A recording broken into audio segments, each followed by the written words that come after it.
Donc je m'appelle Lucas Randel, je suis chercheur au CNRS et économiste à l'École d'économie de Paris. Je suis Richard Duhautois, je suis aussi économiste et chercheur au Conservatoire national des arts et métiers. Donc un des domaines de nos recherches, ça concerne donc l'économie du football et comme il s'agissait de parler de fric et de foot, on était, d'une certaine manière, on avait quelques compétences dans ce domaine. Voilà, et comme on écrit toujours à quatre mains, on participe à cette revue ensemble. Alors on écrit deux papiers dans la revue, un sur le salary cap et un autre sur les droits TV dans les pays intermédiaires européens. On a choisi ces deux sujets parmi d'autres.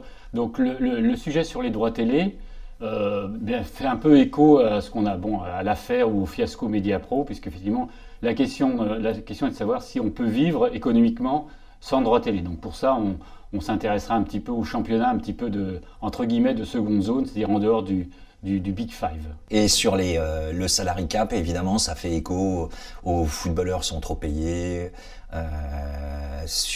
et du moins à l'aile droite. En effet, on dit que c'est des millionnaires qui courent en short, et puis sur l'aile gauche, on a envie de plafonner les salaires. Donc voilà, ce qui nous intéressait, c'est de montrer que, bon, d'une part, ça servira à rien, et d'autre part, que c'est un peu utopique de plafonner simplement les salaires en France. En ce qui concerne le salary cap, c'est que on s'intéresse aussi, on fait le parallèle entre évidemment le championnat de France et puis le championnat américain, la MLS, qui est beaucoup moins connu.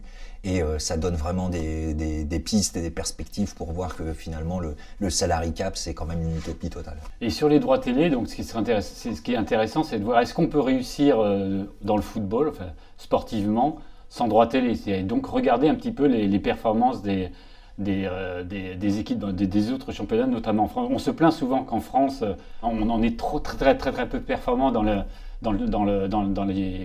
les coupes européennes. Donc effectivement, ce qui est intéressant, c'est de voir si on peut réussir sans cette manne des droits télé, quoi. Donc c'est vrai que c'est un débat intéressant, et donc ça suscite le débat. Ce serait bien que ça suscite le débat chez les lecteurs de l'After Revue, donc qu'on vous conseille aujourd'hui. C'est deux sujets très actuels. Rendez-vous le 11 mai.